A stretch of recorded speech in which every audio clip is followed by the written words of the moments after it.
ओम शांति। आज 14 जनवरी की मुरली है। मीठे प्यारे प्राणेश्वर प्रिय पिता कहते हैं, मीठे बच्चे, यह तन रावण की प्रॉपर्टी है। यह तन रावण की प्रॉपर्टी है। इसे रावण को देकर अशरीरी बन घर जाना है, इसलिए इससे ममत्व निकाल दो। प्रश्न है, सारे सृष्टि को शांति और सुख का दान देने की विधि क्या है? उत्तर है, सवेरे सवेरे उठ अशरीरी होकर बाप की याद में बैठना। यह है विश्व को शांति का दान देने की विधि। और स्वदर्शन चक्र फिराना, यह है सुख का दान देने की विधि। ज्ञान और योग से ही तुम एवर हेल्दी वेल्दी बन जाते हो, सृष्टि नई हो जाती है। गीते मुझे अपनी शरण में ले लो राम। ओम शांति, ओम शांति। यह भक्त भक्ति मार्ग में गीत गाते हैं कि हे राम, अपनी शरण में ले लो। अंग्रेजी में भी कहते हैं कि अपनी एसलम में ले लो। तो हिंदी अक्षर शरणागति है। भक्त गाते हैं क्योंकि रावण राज्य है, रावण को जलाते भी हैं। इससे भी सिद्ध है कि रावण राज्य है। इसका भी अर्थ कोई समझते नहीं है। रावण का विनाश करने के लिए दशहरा करते, यह भी एक निशानी है। अभी यह संगम है, तो इस समय ही राम की शरण में गए होंगे, तो रावण का विनाश तो किया होगा। पास्ट में जो होकर जाते हैं उनका ही नाटक बनाते रहते हैं। तुम बच्चे जानते हो, हम अभी रावण की जेल से निकल करके राम की एसलम में शरण में आए हैं। राम राज्य में रावण राज्य नहीं होता है। राम राज्य में रावण राज्य नहीं होता है, क्योंकि हो ही नहीं सकता। रावण राज्य में राम का राज्य भी नहीं हो सकता है। जहाँ सतयुग है तो कलयुग नहीं हो सकता, जहाँ कलयुग है तो सतयुग नहीं हो सकता। उस समय तो गाया भी जाता है ना, आधा कल्प राम राज्य, आधा कल्प रावण राज्य। राम राज्य सतयुग और त्रेता को कहेंगे। संगम युग पर जिन्होंने राम की शरण ली है वही राम राज्य में गए होंगे। तुम जानते हो, हम अभी राम के शरण में हैं। यह सारी दुनिया एक टापू है, चारों तरफ पानी है, बीच में है टापू। बड़े बड़े टापू में फिर छोटे छोटे टापू भी हैं। तो अब तुम बच्चों की बुद्धि में है तो रावण राज्य सारी दुनिया पर है। तो कब से शुरू होता है समझाया जाता है, आधा आधा है। राम राज्य में सदैव सुख ब्रह्मा का दिन है, रावण राज्य में सदैव दुख और ब्रह्मा की रात है। तो आधा कल्प सोजरा तो आधा कल्प अंधियारा। सतयुग त्रेता में भक्ति का नाम निशान भी नहीं है। फिर बाबा ने कहा कि आधा कल्प भक्ति मार्ग चलता है द्वापर और कलयुग में। भक्ति दो प्रकार की होती है। फिर द्वापर में पहले अव्यभिचारी भक्ति अर्थात शिव बाबा की अकेले शिव की पूजा होती है। फिर कलयुग में व्याभिचारी भक्ति, अनेकों की पूजा, शरीरधारियों की पूजा बहुत ज़्यादा करते हैं।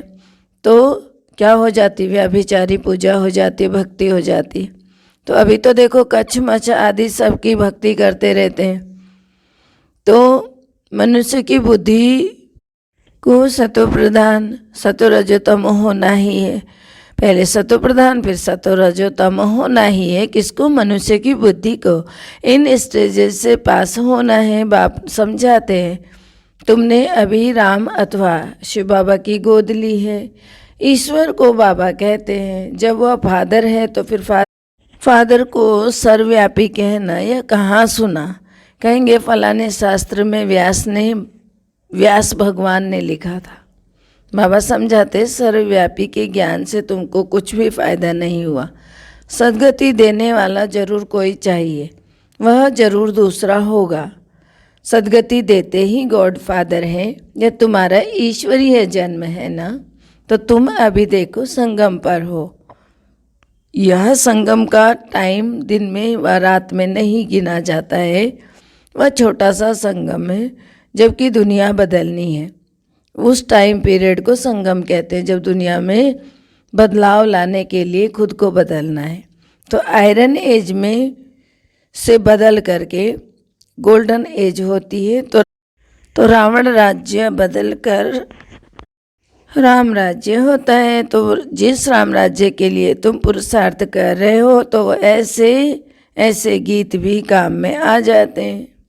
तो बाबा कहते हैं यह हुआ जैसे श्लोक, इसका अर्थ किया जाता है तो राम की शरण में जाने से फिर तुम सुख अर्थात राम राज्य में आएंगे। एक कहानी भी है, तुम पहले सुख चाहते हो या दुख? बोला सुख, क्योंकि सुख में फिर यमदूत लेने नहीं आएंगे, परंतु अर्थ नहीं समझते। बाप बैठ अच्छी रीति समझाते हैं। तुम्हारी बुद्धि में है कि हमारा देवी देवता कुल बहुत ऊंचा था। पहले ब्राह्मण कुल होता है, फिर देवता कुल बनते हैं, फिर क्षत्रिय वैश्य शूद्र बन जाते हैं। तो तुम जानते हो हमने इन वर्णों से पास किया है, अभी आकर ब्राह्मण बने हैं। यह विराट रूप बिल्कुल ही ठीक है, एकदम एक्यूरेट है, तो वर्ण सिद्ध हो जाएंगे। तो बाबा कहते हैं 84 जन्म एक ही सतयुग में नहीं लिए जा सकते हैं। यह वर्ण फिरते फिरते फिरते फिर ड्रामा का चक्र पूरा हुआ, गोया 84 जन्म पूरे हुए। चक्र को लगाना ही है, चक्र तो पूरा लगाना ही है। तो इसलिए दिखाया जाता है कि देवी देवता वर्ण का इतना समय, क्षत्रिय में इतना समय, आगे यह पता थोड़ी था। कभी शास्त्रों में भी नहीं सुना था कि ऐसे वर्णों में आना है। अब बाबा के पास आने से ही हम सबको भी पता चला कि भाई ऐसे ऐसे वर्ण में आते हैं। पहले ब्राह्मण, फिर देवता, फिर क्षत्रिय, फिर वैश्य, फिर शूद्र, इस तरह से 84 जन्म लेते हैं। तुम जानते हो 84 जन्म कौन लेते हैं? आत्मा और परमात्मा अलग रहे बहुकाल, सुंदर मेला कर दिया। जब सदगुरु बना दलाल, यह बात सिद्ध करके बतानी है। पहले पहले देवी देवता ही भारत में थे, फिर भारत गोल्डन एजेड था उस वक्त तो, और उस समय और कोई धर्म ही नहीं था। फिर चक्र को भी फिरना ही है, चक्र घूमते घूमते मनुष्य को पुनर्जन्म बीच में लेते रहना पड़ता है। तो चक्र पर समझाना बड़ा सहज है। जो जो चक्र घूमता जाता है, मनुष्य जन्म लेना थोड़ी छोड़ देते, एक शरीर छोड़ दूसरा बदल बदल कर लेते चले जाते हैं। फिर बाबा ने आगे बताया कि तुम जानते हो 84 जन्म कौन लेते हैं? सभी शास्त्रों में सुना था ना, कि आगे पता थोड़ी था। पता था किसी को? सभी ने सुना था क्या? शास्त्रों में नहीं सुना था ना। तो ये जो है, ये आत्मा और परमात्मा अलग रहे बहुकाल, सुंदर मेला कर दिया, सदगुरु बना दलाल, यह बात सिद्ध करके समझानी होती है। पहले पहले देवी देवता ही भारत में थे, फिर भारत ही गोल्डन एज था। उस समय और कोई धर्म ही नहीं था। फिर चक्र को फिरना ही है, मनुष्य को तो पुनर्जन्म लेना ही है। चक्र पर समझाना बड़ा सहज है। बाबा डायरेक्शन देते हैं, कहते हैं प्रदर्शनी में ऐसे ऐसे समझाना है। इस समय जबकि हमको नई दुनिया में जाना है, तो बाप कहते पुरानी दुनिया है यह, तो इस पुरानी दुनिया और पुराने शरीर के जो भी संबंधी आदि है, उनका बुद्धि से त्याग करो। बुद्धि से नए घर का आह्वान किया जाता है ना, यह है बेहद का संन्यास। यह देह सहित जो भी पुरानी दुनिया के संबंध आदि है, उन सबको भूलना है। बाप कहते हैं अपने को देही अभिमानी समझो और असल में मुक्ति धाम के रहने वाले हो, इस बात को भी याद रखो। सभी धर्म वालों को बाप कहते हैं अब वापस चलना है। मुक्ति को तो सब याद करते हैं ना, अभी चलो अपने घर, जहाँ से तुम नंगे अर्थात अशरीरी आए थे। अब वहाँ चलना है फिर से अशरीरी होकर।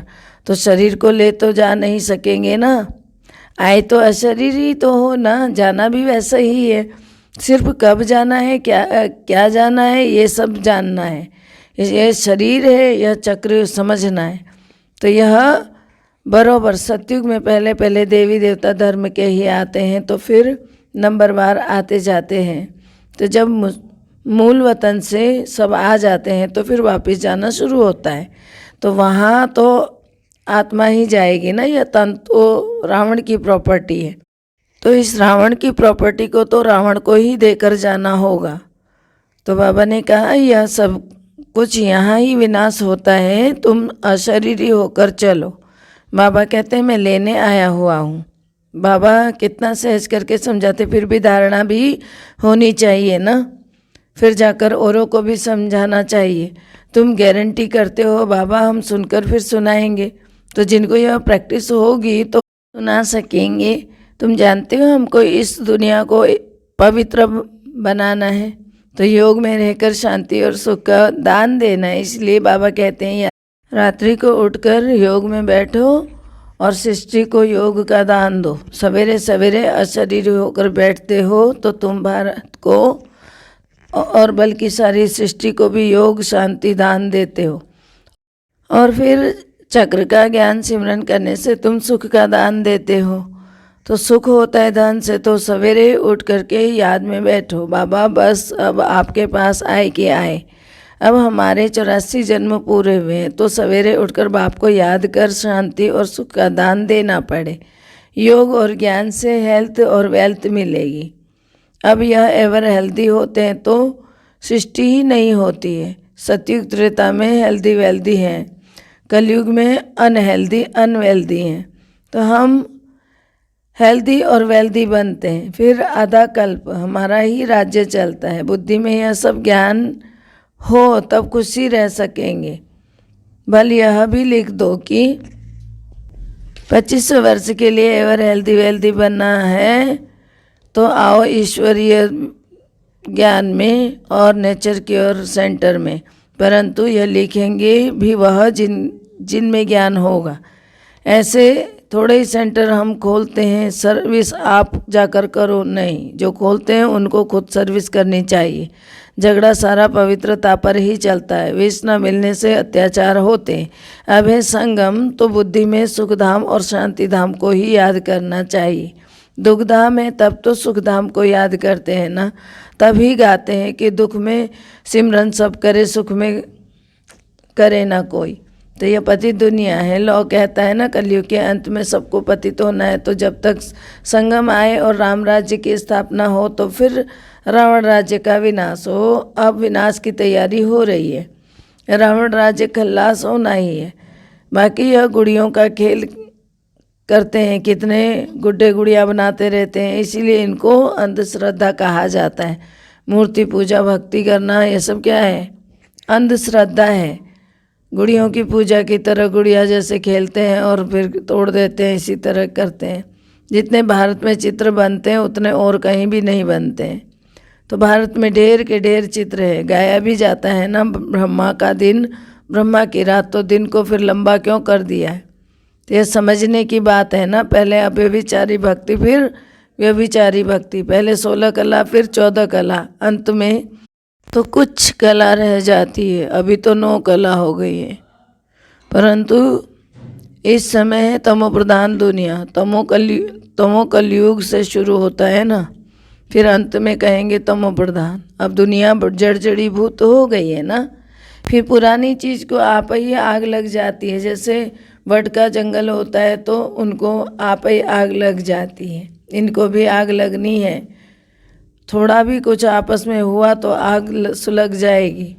घर में कोई छोटी बात पर भी झगड़ा होता है तो आपस में दोस्त होंगे, थोड़ी सी भी बात पर ऐसी दुश्मनी हो जाती है जो एक दो का गला काटने भी लग पड़ते हैं। तो क्रोध भी कम नहीं है। एक दो को मारने के लिए देखो कितनी कितनी तैयारी करते रहते हैं। ये क्या है? ये क्रोध का ही तो नतीजा है ना। तो यह है ड्रामा। क्रिश्चियन लोग देखो हैं, दोनों बड़े आपस में मिल जाए तो सब कुछ कर सकते हैं। पोप भी क्रिश्चियन का ही हेड है ना, उनका मान भी बहुत रखते हैं, परंतु मानते उनकी भी नहीं है।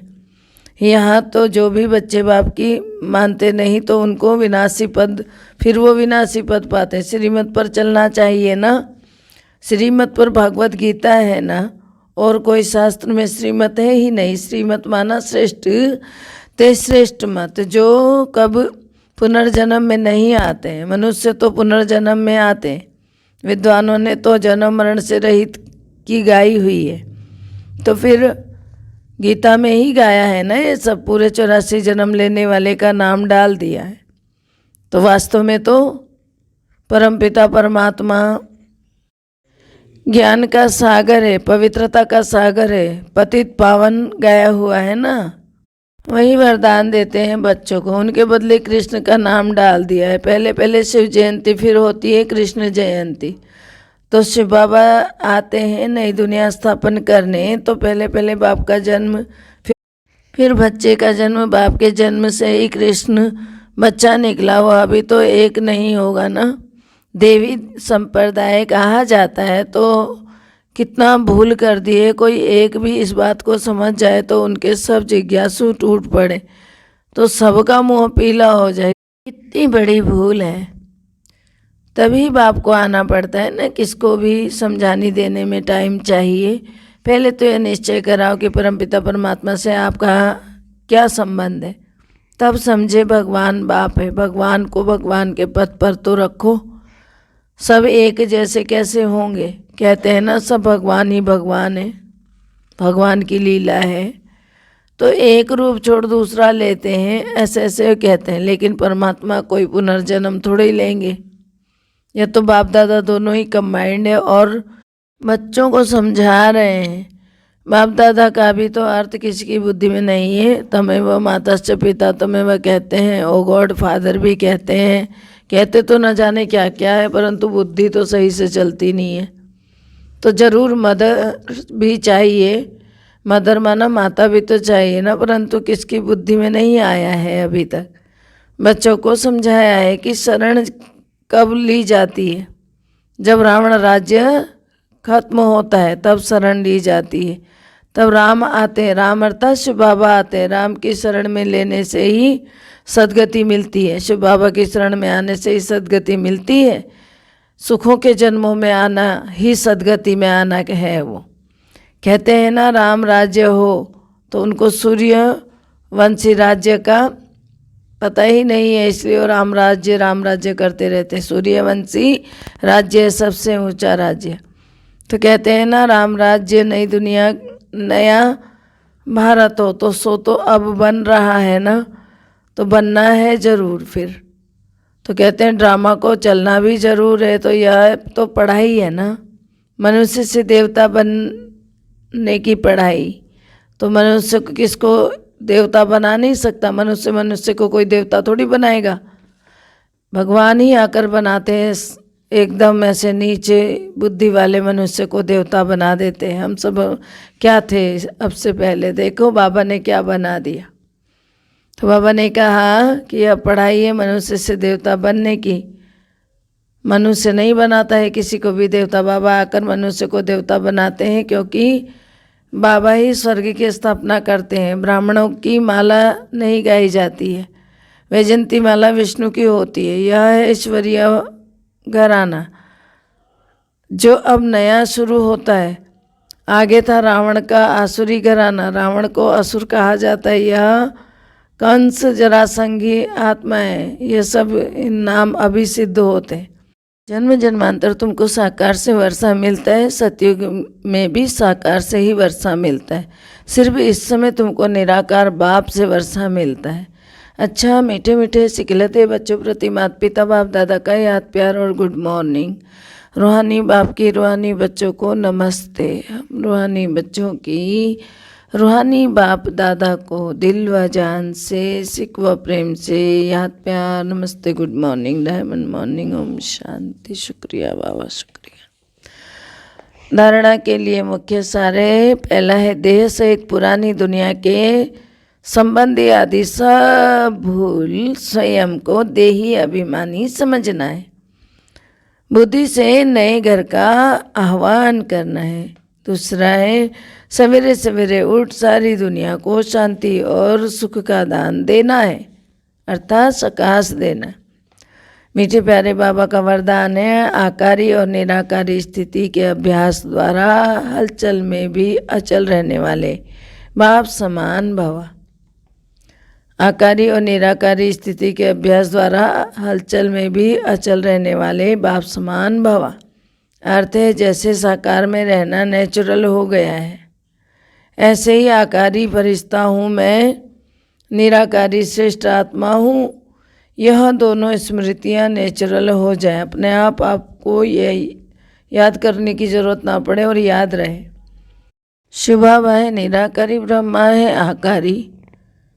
तो आकारी और निराकारी, अगर दोनों से प्यार है तो बाप समान बनो। साकार में रहते अभ्यास करो, अभी अभी आकारी और अभी अभी निराकारी। तो यह अभ्यास ही हलचल में अचल बना देगा। स्लोगन है, दिव्य गुणों की प्राप्ति होना ही सबसे श्रेष्ठ प्रभु प्रसाद है। दिव्य गुणों की प्राप्ति होना ही सबसे श्रेष्ठ प्रभु प्रसाद है। लवलीन स्थिति का वर्णन किया बाबा ने। जो प्यारा होता है उसे याद किया नहीं जाता है, उसकी याद स्वतः ही आती है। सिर्फ प्यार दिल का हो, सच्चा और निस्वार्थ हो। जब कहते हो ना कि मेरा बाबा प्यारा बाबा, तो प्यारे को कभी भूल नहीं जा सकते। और नहीं, निस्वार्थ प्यार सिवाय बाप के किसी आत्मा से मिल भी नहीं सकता है। इसीलिए कभी मतलब से याद नहीं करो, निस्वार्थ प्यार में लवलीन रहो। बाबा कहते ना, दिल से कहो मेरा बाबा, दिल से हो मेरा मीठा बाबा, प्यारा बाबा। ये नहीं कि खाली बाहर से हो, तब कोई नहीं प्राप्ति कुछ होने वाली है। पूरे दिल से अपने बाबा को याद करना है। ओम शांति।